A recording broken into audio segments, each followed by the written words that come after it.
Hey everybody, it's Sergio with the Rideshare Guy. Welcome to a very special edition of Behind the Wheel. Today I have my good friend Torsten from the Rideshare Professor YouTube channel on this episode, and I think this is very timely for the fact that which obviously we're going to discuss. But our hearts and our minds are lined up in one thing. We're both drivers advocates. And as being drivers advocates, sometimes we agree to disagree on things. Sometimes we take different paths to our common goal, which is, again, like I said, is driver advocacy. Torsten, welcome, man. Thank you so much, Sergio. Love the channel since you've come on board, and I've seen it like increase from like 120,000 to 170,000 subscribers. So whatever Sergio is doing over there is working. And like you said, our hearts, our minds are aligned. They're in the right place.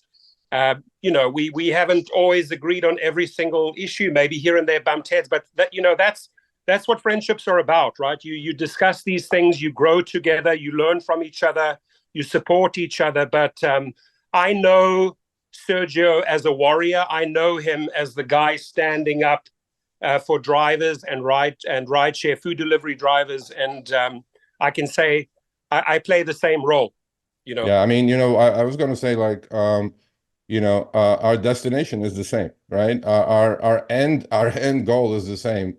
The path we take to the destination could be different, but it really doesn't really make any difference. So, let's start with, I mean, look, I've been going actually and driving the past few weekends, which I'm going to do again every weekend pretty much going forward. And what I see out there is an ugly picture. Torsten, do you agree? Or, I mean, I know you talk to a lot of drivers. What are you seeing out there? Well, I'm sure we agree on this one. Like every single day you get your emails and your comments, you read them. And I just think the frustrations are growing higher and higher. There are some people, make no mistake, there are some people making money. They really got it down. They've perfected their money-making model. They know the numbers. They run the numbers.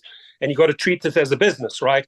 And one thing you nailed with those videos going out on LA streets, same city, we're on the same turf, is that they're out there, Dara Khosrowshahi, David Risher, talking about these glorious mid-30 numbers.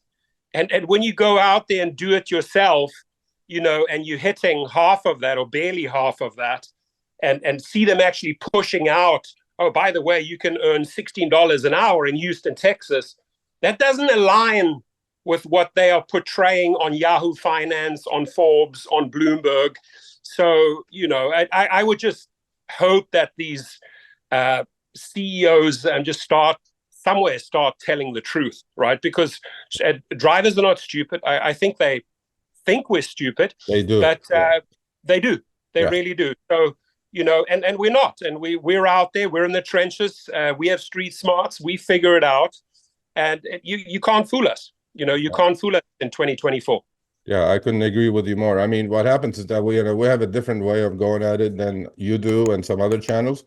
We're more methodical, right? We have our own playbook. We have what I think is working. I really do. And not because of the growth of the channel. It's because I've been at this for 8 years. And, I know you drive black, higher platforms, but I am on the true trenches. I mean, I'm doing Uber X, okay? When I go out and see the same fares as I saw in 2015, right?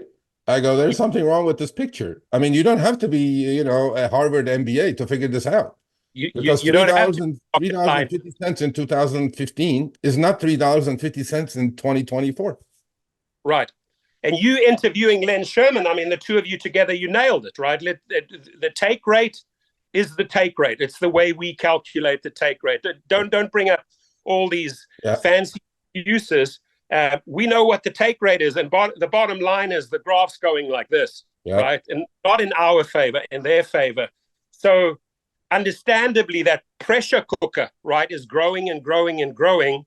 People are putting in more hours to compensate for those earnings that they were getting in 23, 22, 21 and 20. So you're working more, you're more stressed. It's affecting your health. Absolutely. And at the end of the day, when all of those things come together, you can't even think straight, right? And I think that's sort of like where they want us, in that state of mind that we just blindly, like my little friend here, right? The little hamster. We just follow them around, Yeah. and follow their, and I think we had a conversation once. Why can't they just keep it simple? Why do trip radar, turbo this? I mean, all these fancy names. I mean, they constantly trying to keep us in this like zone of confusion, right? Yeah. So we always have to play catch up and figure it out, but we always figure it out. Yeah, I mean, for a simple business is picking up point A and dropping off point B, none of this is necessary on our end, but they have to do it on their end in order to keep us not only confused, this gamification, all the stuff that they do, right?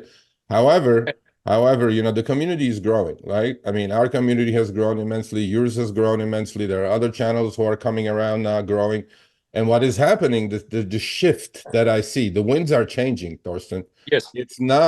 It's not as easy as before that they can slide something under the nose of the drivers.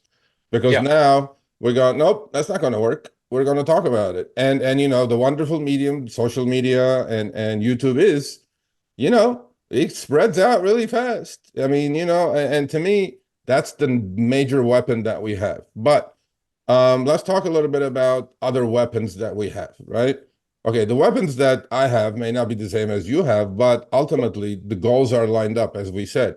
So I have, luckily, built wonderful relationships with the mainstream media, and I have wonderful friends in mainstream media who are very friendly to the driver cause, right? Yes. And I know we're doing this on the 8th, we're going to run on the 8th, and I know you're working on a project on the 14th. So let's talk a little bit about that. Yeah. So many years ago, back in South Africa with political unrest and that strikes, protests, I sort of, in my 20s got a good feel for strikes and protests, what can work, and if you back then the people turned to the streets to get their vote, and my father being a politician or political advisor to several heads of state, I always thought, wow, okay, bring in strikes and protests early. And I tried it out a few years ago, and people said, you're crazy. We did a St. Patrick's Day strike, or we did this. But as time has been going by, and looking at various cities, let's just look at Minneapolis or New York, right? That didn't just strike or protest once, they did it multiple times. And in the beginning, there's always the spokespeople like Josh Gould from Uber and that, all of these guys come out and they dismiss them like, oh, whatever you're doing there is not working. So they do it again, and they do it again. And eventually you bring these people to the negotiating table, right? And like you said, you have strong contacts in the media world. You know how powerful that is. Yep. I like to, also exercise those channels wherever possible, push out press releases, etc. But I feel like because of the fact that these gig companies have not been listening to us in 22 and 23, in 24, it's no more being nice, right? So we figured out, like you said, we figured out ways that work, get their attention. I think like working with local council people or legislators, closely bringing them in, inviting them into these protests is the way to go. And the one thing they don't like is being portrayed as the evil guy on TV or in the media or in the papers. So we got to keep up like relentless pressure. And the key word here is like, if you follow the French or the UK or the New Yorkers or the guys that fought in Seattle or Minneapolis, everybody has to be on board. You have to be unified with this message, and you have to do it more than once, right? One thing that I agree with you is that these companies do not like bad press, right? So the more we are in front of the cameras, the more we are in newspapers, more we are in magazines talking about the problems, the true world problems that exist, because I do understand they have very powerful PR teams, right? And yes, what they do is they put their CEOs in a car saying, look, I'm driving. I'm like, buddy, you have a $24 million check coming to you. Right. Go drive with the pressure of me paying the rent at the end of the month. Go drive with the pressure of me paying the water and power bill. That Yeah. everything has skyrocketed the last 3, 4, 5 years, right? Why don't you Yeah. go drive a little bit with that pressure? Because you're never feeling that pressure. So I'm not buying any of that PR stunts that they pull, right? Because Yeah. they don't feel what the driver is feeling. But when we talked about this a couple of weeks ago on our show. I'm starting a petition, okay? And it's about rights. And I'm following a playbook that was done in Seattle, and now it's being done in the city of Minneapolis. In fact, Yeah. we had Eid Ali, who's the head of Malda, Minnesota Uber Lyft Drivers Associations, and Senator Fatah on our show a couple of weeks ago. But I'm learning from them as well, because how they got here, because that's what I want to do, right? I want to affect legislation. I want to move. I want to be at the table when these companies are sitting there, because these legislators don't have a clue, because none of them are drivers, you know? So I think you agree with me. I think we want to be at that table. And the only way to get at that table or get a seat at that table is have a proper playbook and execute it. So let's talk a little bit about the 14th. My way of looking at the past, like you talked about, you learn from your dad. I learned from experience like you, right? Okay, I supported strikes in the past. As far as look, the numbers are against us. Look, we cannot even get 1,000 drivers together, let alone 3 million drivers. But that's not the issue. It's not that I don't support strikes or protests. Right. I want to see effect. I want to see something happening, something coming out of it. But I think this year, specifically this year in 2024, I think we're completely equipped to have this get pushed out as much as we can. Now, my partner Chris, as you know, I do Show Me the Money Yeah. with, had a plan, Yeah. and we talked about this. And I think it makes a lot more sense to me. But in order for us to get together, turn the apps off, it's not going to work, because there's some idiot that's going to leave the app on and take, okay, thank you very much. I'm going to work because you're giving Correct. me surge. But we know these companies, manually change everything, turn the surge off or whatever they do. What we were thinking is, you know what? Let's work with them.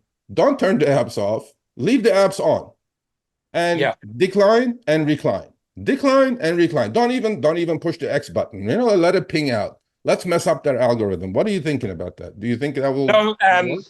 I would say you're right. And I would say I need to modify the flyer, right? So which means change the wordings, because um, my flyers, we have a series that will be going out and available to drivers that they can distribute at airports, et cetera, et cetera. It says apps off.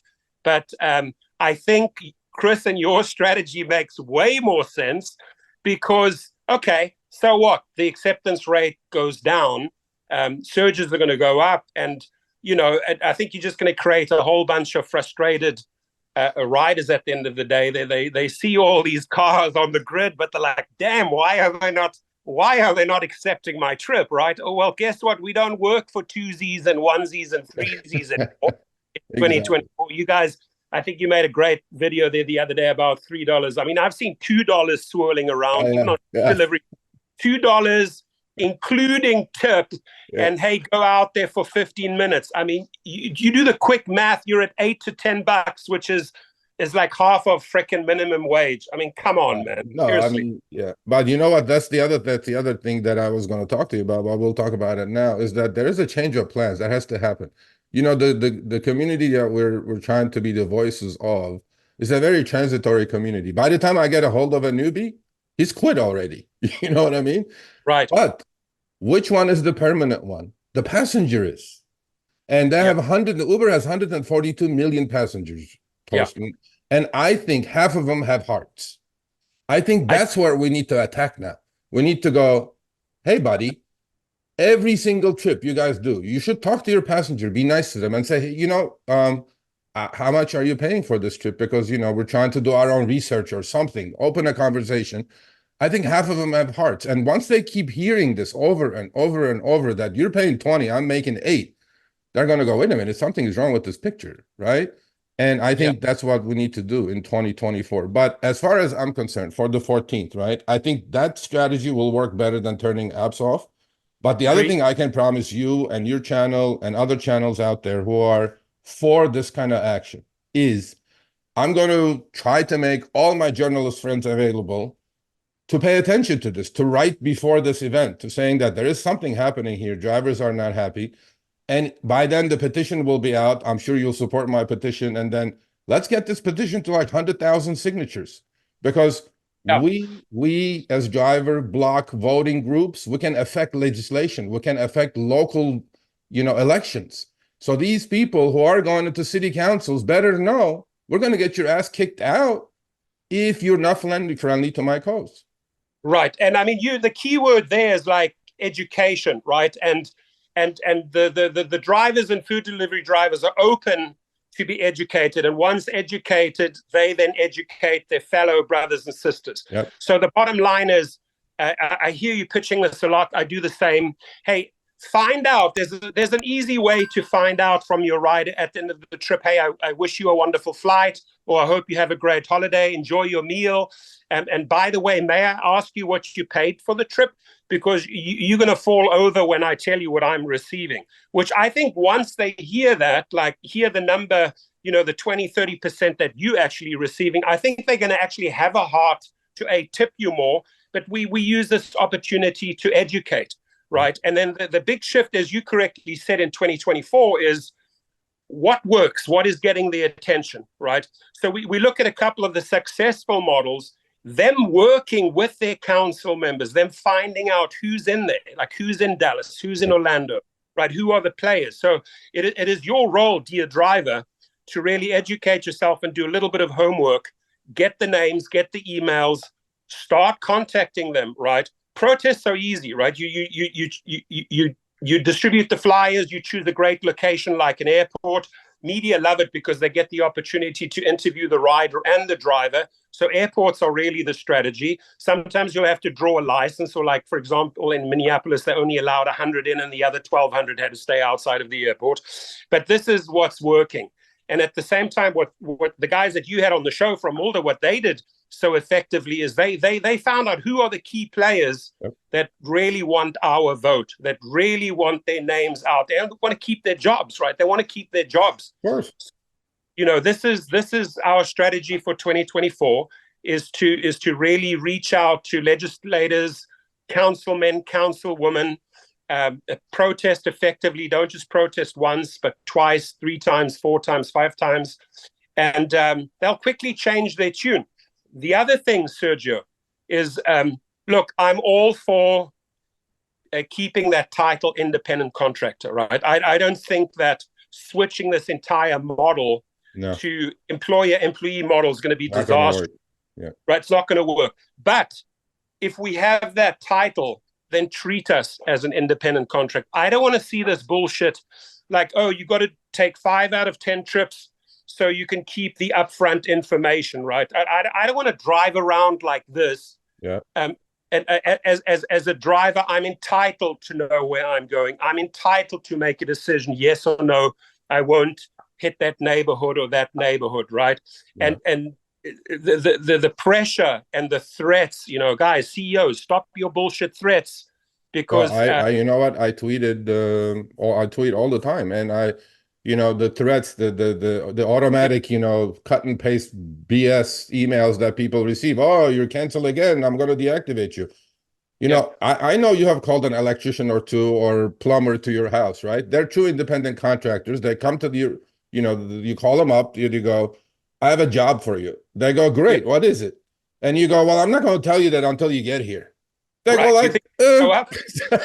Bye, clack, phone down. See you later. I'm like, in what world is that an independent contractor? I really don't understand. Right. And then the other thing, I mean, that plumber you spoke about, right? Hey, I have clogged pipes. It's my toilet. Come out. Okay, our starting point is $199. Oh, the other guy is going to do it for $150. Oh, well, I'm not even going to bother coming out then if you're going to talk to the guy who's doing it for $150. So there has to be all this transparency. Quickly going back to February the 14th, Valentine's Day, CEOs, come on, man, show us some love here, right? And love, it looks like this, Sergio. Yeah. Has this type of sound. The other thing that I'm big on is safety. you've spoken to these guys. You've spoken to David Risher. You've spoken to Daryl Koshashawi. A lot of promises have been made around safety. I still see these bogus fake names, scary names. I still see emojis.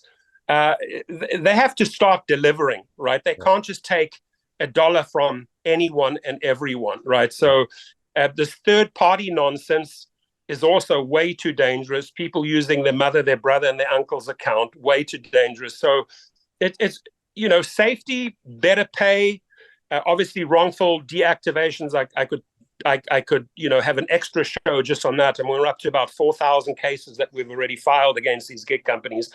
And the other thing is, you call it tip shaving, or some other channels out there call it tip stealing. That's our money, right? If somebody wants to tip us $100, that should end up in our account, right? Yeah, so I mean, look, we had Risher on 3 months ago. He promised he'll be back in 6 months, right? So it has 3 months.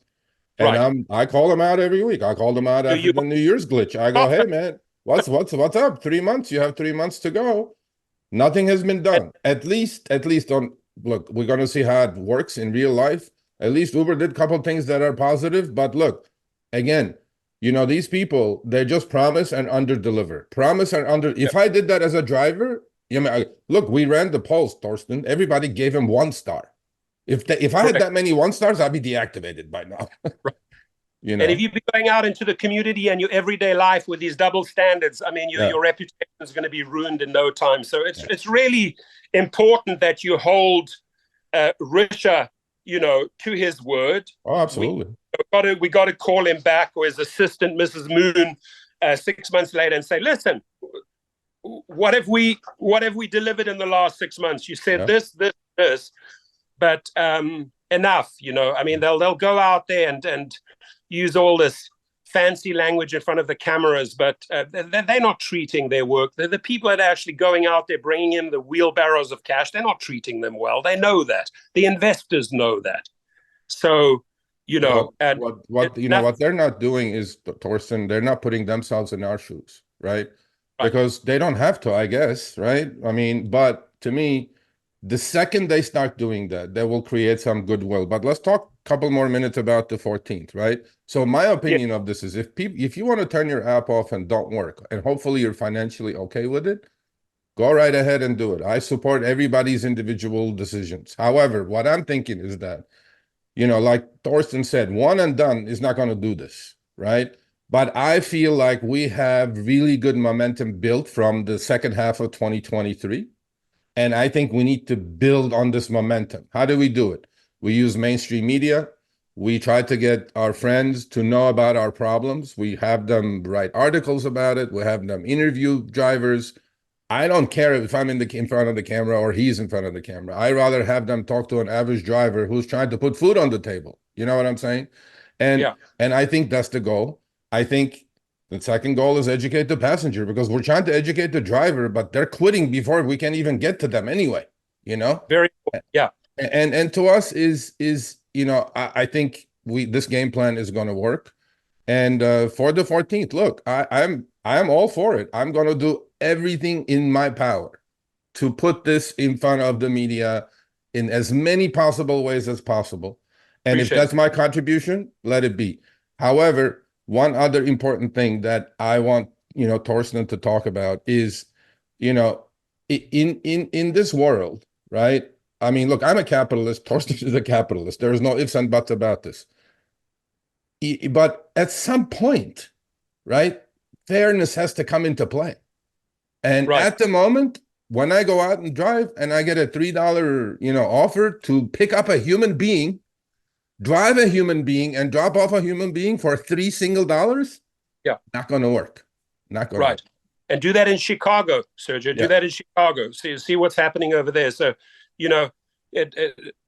some people, that's a fact, drive in very, very dangerous cities, right? I've had countless conversations with, not just with men, but also with women, what they had to encounter. And unfortunately, these executives are not behind the steering wheel and experience what he or she is experiencing, right? For Risher to jump in the car or or Koshashawi to jump on his bicycle and say, hey, I fully understand food deliveries and understand UberX. No, you don't. You understand jack shit. Well, he doesn't. Right? You know what? He got tit baited, and that He still did. hasn't changed. It's still there. Well, why did you get out there and drive then? It really hasn't changed. Nothing has changed other than the PR and the Wall Street Journal or whatever, right? You know, they have, I don't know how many people in San Francisco work. I mean, the payroll must be off the hook, right? Yeah. And you're paying all of these engineers, local and overseas engineers, a fortune to program away. So no, I'm not just looking at Dara Khosrowshahi and David Risch. I'm looking at all of those people supporting those executives and their direction. We are the people bringing in the money, right? The dough. We pay your salaries, right? And have some ethics in this game, ladies and gentlemen, right?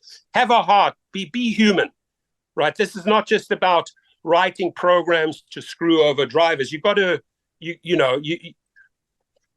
look, put it this way. There's CEOs in the US that are liked by their staff and by the people that work for them. And then there's CEOs that are disliked. I don't think that Dara and David are if you should do a survey. You guys do the best surveys, right? Do a survey on that. Things have to change in 2024. There's no more being nice. Sergio, you know what got to me is when some guy in Ventura called me up and said, we know where you park. We're following your whereabouts, blah, blah, blah. And I said, really? Is that supposed to be a scare tactic now? Right? With my background coming from South Africa. I don't appreciate that. And under the Freedom of Informations Act, once I dug into that and actually saw who was the people of Uber are behind that. You're not going to intimidate me. You're not going to intimidate the Sergios or the Jeffs or the other guys of the world, right? And we just got to keep on sticking, to our guns. They didn't like the word that use the words like we have an army of 6 million. Didn't like that. Said you need to refrain from those type of words. Well, I have a military background. Those are the words I use, and they're not threatening. I never threaten. We don't have to ever threaten. We never have to resort to violence. We can do this the smart way, and that is really reaching out in your city to those legislators, councilmen, protesting in peace, getting the banners up there, distributing the flyers. That will work. Ladies and gentlemen, we do not have to resort to any violence, right? We'll get this resolved peacefully in 2024, and I see this as the big year of change. I really do. They've pushed us too far, Sergio. I couldn't agree with you more. And, in closing, I mean, look, united, we can stand. Divided, we're going to fall. And look, we may have our disagreements, but our destination is the same. Past could deviate. Our destination is the same. And I'll give you another minute to close. I want to touch on one last thing, right? Because we highlighted 4 issues that we're fighting for. Let me talk about that last one, which is wrongful deactivations. The fact that a rider can make up the most craziest story and Uber and Lyft will listen to them and not us. And, he was intoxicated. He smelled of marijuana, erratic driving. They have 100 reasons to get a free trip. David Risher, I spoke to him. I'm sure you spoke to him. They said they would assemble a task team to get these people back on the road ASAP, right? These people shouldn't have to come to us and write appeal letters and drag the company into small claims court or arbitration to try and get their account back, right? You need a panel. You need to set a panel up and look at the complaint, look at the rider's record. You've promised to pay for a drug or an alcohol test. Get those drivers back on the road, right? They need to earn money. You cannot keep them hanging for 3, 4, 8 weeks. It's wrong, right? So wrongful deactivations, and I think all of these cities are bringing that up in their protest. They throw drivers under the bus so quickly. And it's for a multi-billion-dollar company to just it's like a washing machine, right? It's like a conveyor. It's a meat grinder. It's like a meat grinder. Yeah. It's a meat grinder. Yeah. It's a meat grinder. Yeah. So I agree with everything you're saying. And as I said, our Destination is one. Paths could differ, but our destination is one.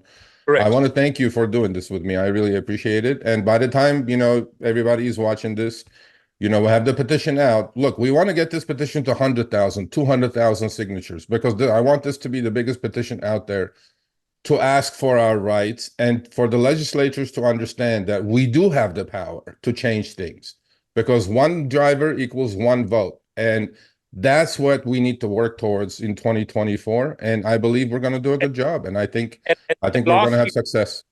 We're talking about predominantly about US drivers, right? We have friends in Sydney, Australia.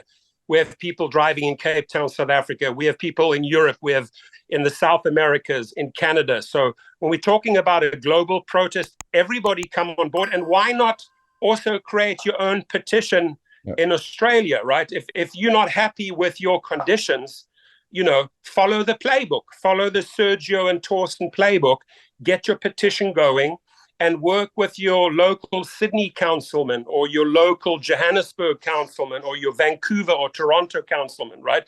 This is bigger than the US, right? I agree.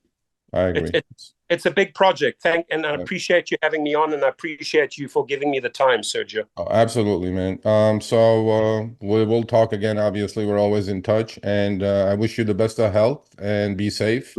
Likewise. And let's keep fighting. That's it. Keep on fighting, my friend. Appreciate you. Thank you so much. Bye then. Thanks for watching this episode of Behind the Wheel on the RideShare Guy.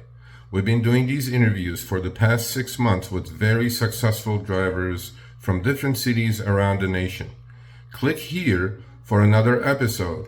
Make sure you subscribe and turn on all notifications for other episodes of Behind the Wheel as well as amazing content on our channel.